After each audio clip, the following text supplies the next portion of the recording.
Hello and welcome to the Dr. English channel. We're so glad you could join us today. Hey everyone, a massive warm welcome to all of you tuning in today. You're listening to the Dr. English channel. You know, your favorite place on the internet to make English learning not just a boring task or chore, but actually a fun, enjoyable, and easy part of your daily life. I'm Igor, and I'm genuinely excited to be here with you. And I'm Karina. Oh my gosh, we are so thrilled to have you here with us today. It's always such a pleasure. Igor, how are you feeling this fine morning? You seem pretty energized. I'm doing absolutely fantastic, Karina. Thank you so much for asking.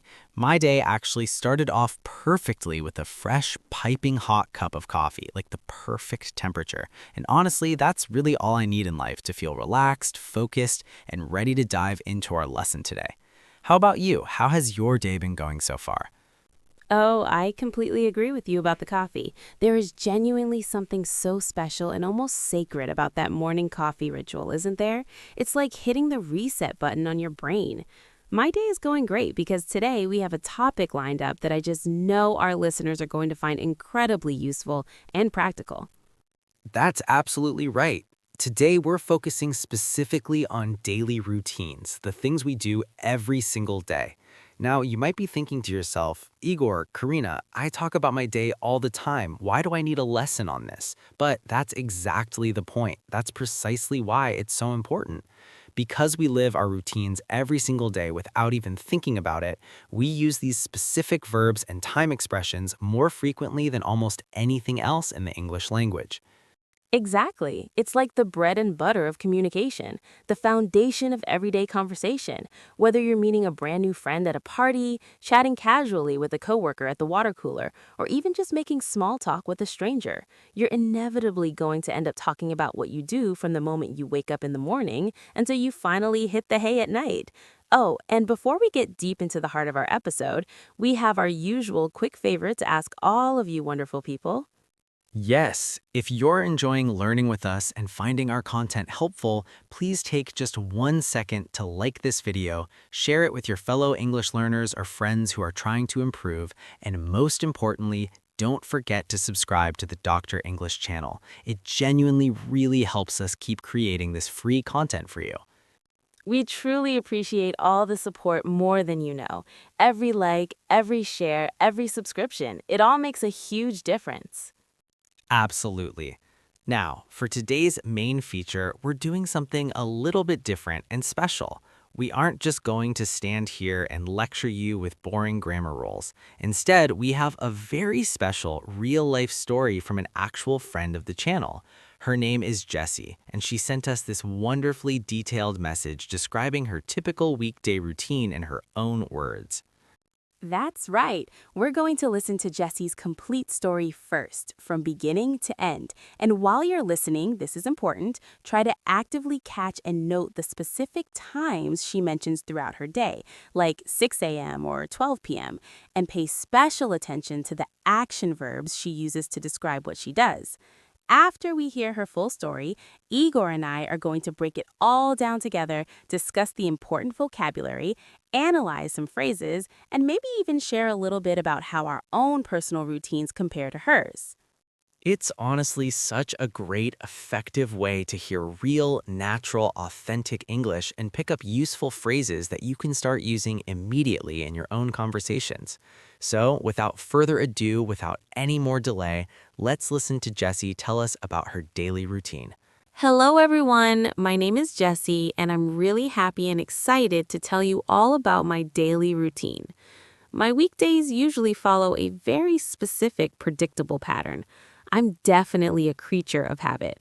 I wake up at 6 a.m. every single weekday morning without fail.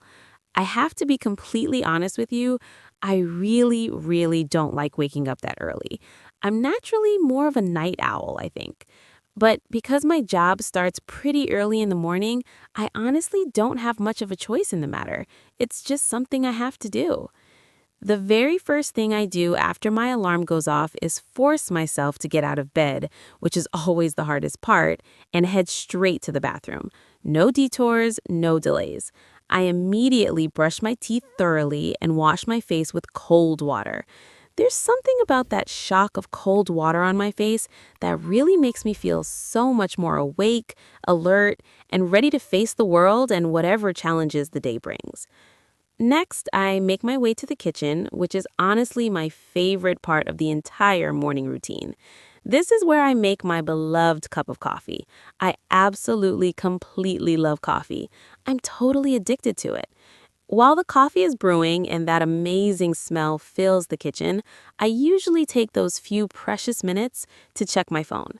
I look at my text messages from friends, check my work emails to see if anything urgent came in overnight, and sometimes I'll scroll through social media for a bit just to see what's happening in the world and what my friends are up to. After my coffee is ready and I've had a few sips, it's time to get dressed for work. I'm fortunate because I work in an environment where the dress code is pretty casual and relaxed, so I can wear simple, comfortable clothes. I usually just put on a pair of pants or jeans and a nice shirt or blouse. I'm honestly so glad I don't have to wear fancy, formal clothes every single day like some people do. That would be exhausting. Once I'm dressed and presentable, I sit down and have my breakfast. I try to keep it simple and not spend too much time on it. Usually toast with butter and jam, maybe some peanut butter occasionally, and of course my precious coffee that I can't live without. Sometimes if I'm feeling extra hungry or want to be a bit healthier, I'll add a piece of fruit like a banana or an apple. At exactly 7 a.m., I leave my house to head to work. I don't drive, I actually take the public bus, and the ride usually takes about 30 minutes, depending on traffic. I really like to use that commute time productively. I listen to music to wake myself up, or sometimes I'll listen to an interesting podcast or even an audiobook. It's actually pretty relaxing.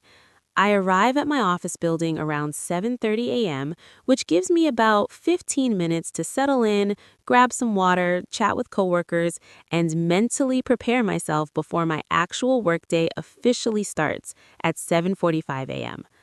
I work in a typical office environment, so honestly, a lot of my day is spent sitting at a desk and staring at a computer screen. I check my emails first thing when I log in, that's always the priority, and then I start tackling my various tasks and projects for the day. I'm usually working on my computer for many hours at a time without much break. Finally, at 12 p.m., noon, it's lunchtime, which is definitely my favorite part of the workday. I usually bring a homemade sandwich or a fresh salad from home in my lunch bag. It's healthier and cheaper than buying food every day. I absolutely love eating lunch with my coworkers in our break room. We talk about our lives, share funny stories, laugh together, and it's just such a wonderful, refreshing break from staring at the computer screen all morning.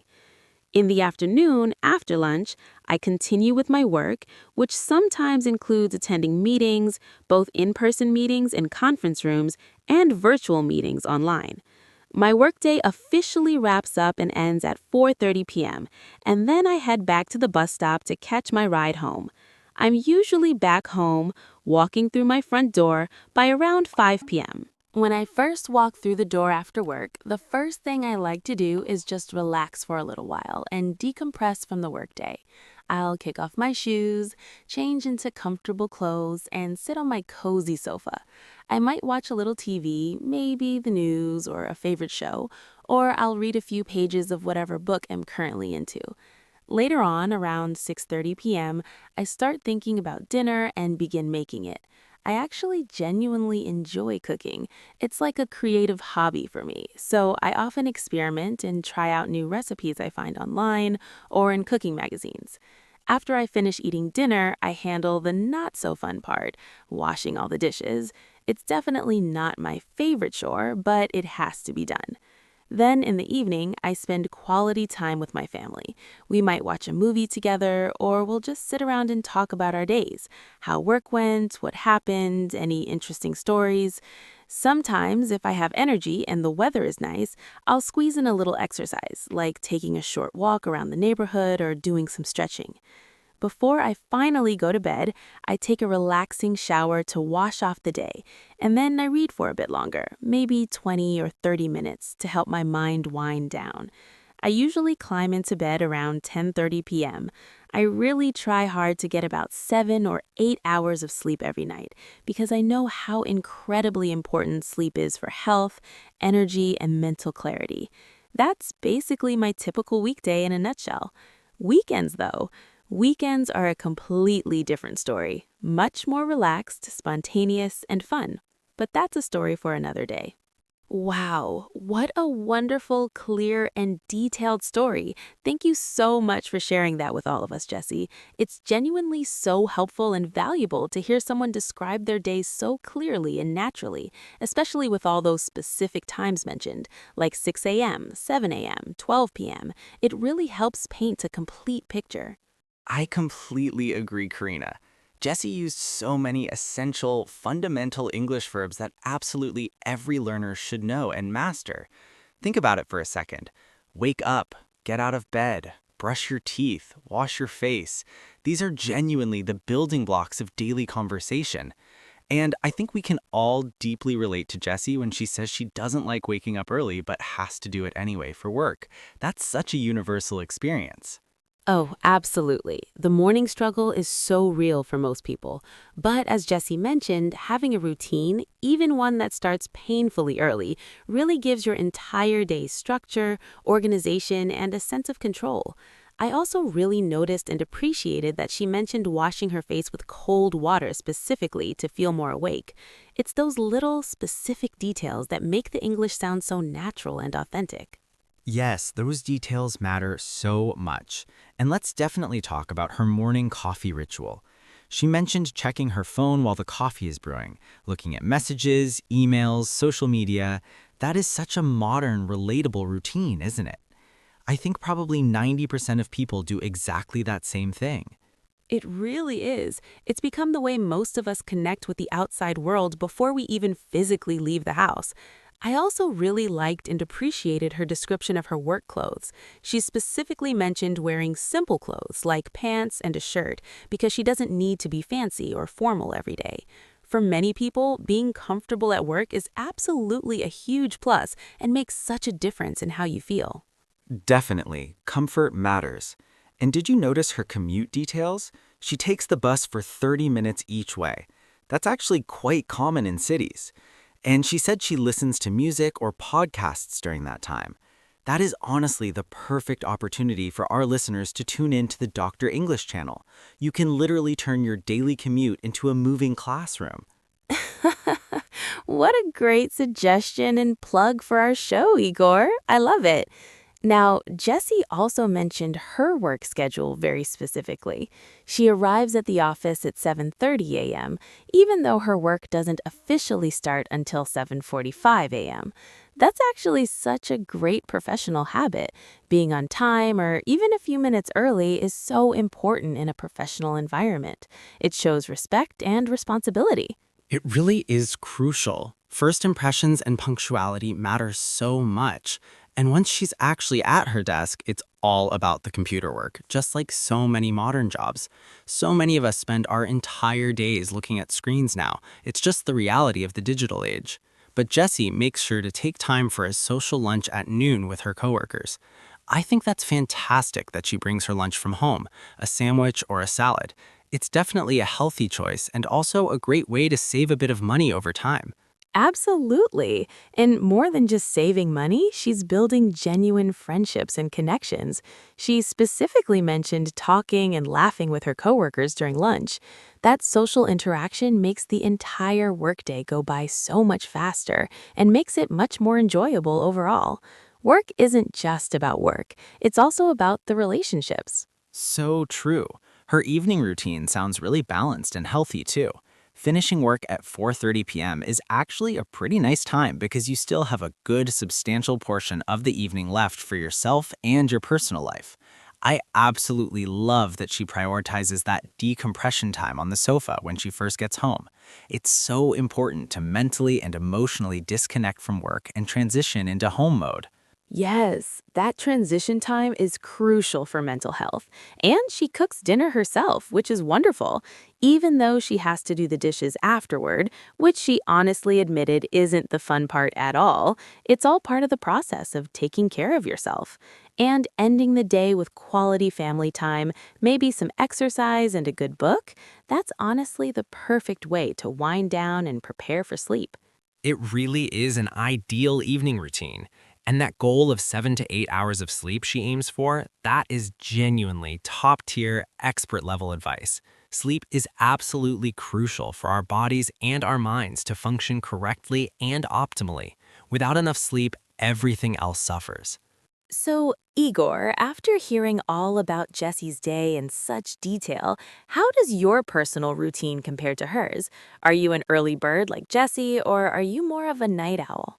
Well, I do wake up relatively early, but maybe not quite as early as Jesse's 6 a.m. That's pretty intense.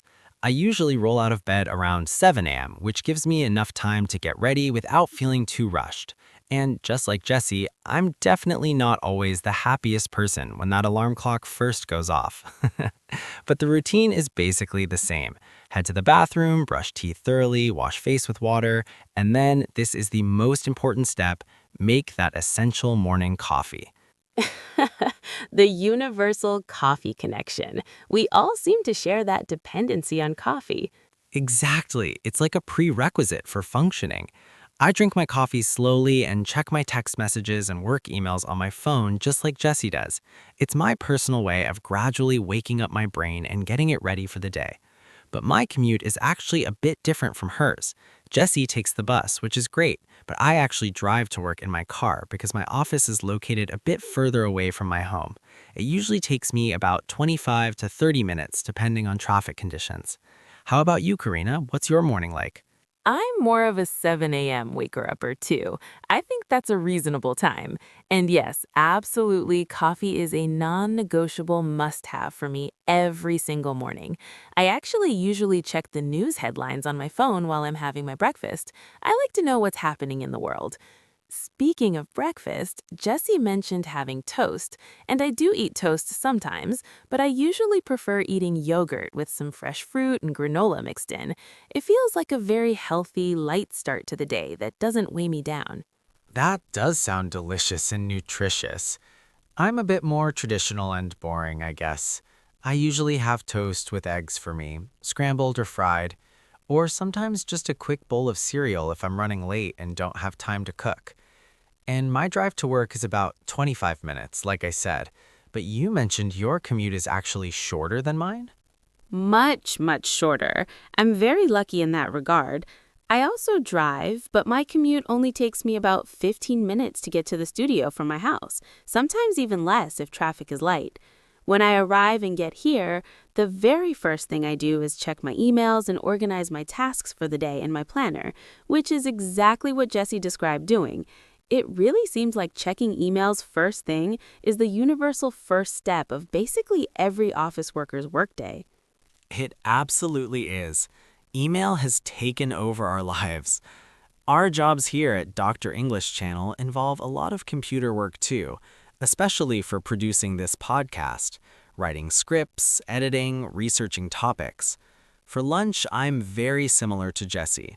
I genuinely try to bring leftovers from the night before whenever possible. It's so practical, cost-effective, and usually delicious. I typically eat around 1 p.m., so maybe a little later than Jessie's noon lunch. I'm the same schedule. I absolutely love a good, fresh salad for lunch with lots of vegetables. And my afternoons are very often filled with various meetings, many of them online video meetings, just like Jessie mentioned happens at her job. I usually wrap up my workday around 5 or 5:30 p.m., depending on what's happening that day. So a little bit later than Jessie's 4:30 finish time. What do you typically do to relax and decompress when you get home? Do you immediately hit the sofa like Jessie does? Oh, you bet I do. The first thing I do is change out of my work clothes and into my most comfortable clothes, usually sweatpants and a t-shirt. And I just sit on my couch for a few minutes to let the work stress melt away. I might listen to some relaxing music, or I'll read the news, or sometimes I'll just sit quietly and do nothing. It's my precious time to decompress and transition. Then I start thinking about dinner around 6:30 or 7 p.m. I do like to cook when I have the energy, but I'll be completely honest with you. Some nights I'm just too tired and I simply order food delivery. We all definitely have those nights. No shame in that at all. But the dishes are always waiting for you whether you cook at home or order takeout, aren't they? Sadly, yes. There's absolutely no escape from the dishes. They're always there, waiting. After dinner and cleaning up, I really love to go for a nice walk around my neighborhood if the weather is pleasant. Or if it's cold or raining, I'll settle in with a good book or listen to an audiobook while relaxing. It genuinely really helps me relax and clear my mind. I aim for that 10:30 or 11 p.m. bedtime, similar to Jessie. It's honestly fascinating how similar all of our lives are to Jesse's. We all have these busy weekdays, common household chores that nobody really enjoys, and the same ultimate goal of getting enough quality sleep to function the next day. It's really wonderful to see how much practical, useful language we can learn just by describing these simple, everyday actions that everyone does. It truly is amazing, the power of daily routine vocabulary. Let's quickly recap and review some of those essential action verbs that we heard repeatedly today in Jessie's story. Wake up, get out of bed, brush teeth, wash face, make coffee, check phone, get dressed, eat breakfast, leave the house, take the bus, drive to work, arrive at work, check emails, work on computer, have lunch, finish work, go home, relax, watch TV, make dinner, wash dishes, take a shower, read a book, go to bed. That is truly a fantastic comprehensive list. If you can master and use those verbs comfortably, you can confidently talk to anyone about your day in English. And don't forget about the time expressions that Jesse used throughout. 6 a.m., 7 a.m., 7:30 a.m., 12 p.m., noon, 4:30 p.m., 6:30 p.m., 10:30 p.m. These specific times are absolutely vital for being precise and clear when describing your schedule. Before we wrap up today's episode completely, I think it would actually be a really great, beneficial idea to listen to Jesse's routine one more time from the beginning. Now that we've thoroughly discussed and analyzed the vocabulary, the phrases, and the structure, you might find that you understand even more details and nuances than you did the first time you heard it. That's an excellent idea, Karina. This time, I want everyone to really listen closely and actively try to identify all those action verbs and time expressions that we just talked about and reviewed. See how many you can catch. I genuinely hope that second listen was even clearer, more comprehensible, and more useful for everyone. It's such a practical, effective way to reinforce and solidify what you've learned. Hearing something twice really helps it stick in your memory. We really genuinely hope you enjoyed this deep dive into daily routines and found it valuable. Thank you again so much to Jessie for generously sharing her detailed story with the entire Dr. English channel community. And a huge heartfelt thank you to all of you for listening, learning, and spending your time with us today. Don't forget to subscribe to our channel, like this video if you found it helpful, and share it with your friends or fellow English learners. And we have a fun question for all of you. What is one specific thing you do every single day as part of your personal routine? Maybe it's a specific type of tea you always drink, or a certain book you read before bed, or a walk you take. Leave a comment below. We would absolutely love to read about your daily life. We really genuinely would. Hearing from you and learning about your lives is honestly the best part of our job. That's all for today's episode, everyone. Until next time, keep practicing your English, keep listening to real conversations, and keep improving day by day. Bye, everyone. Thank you so much.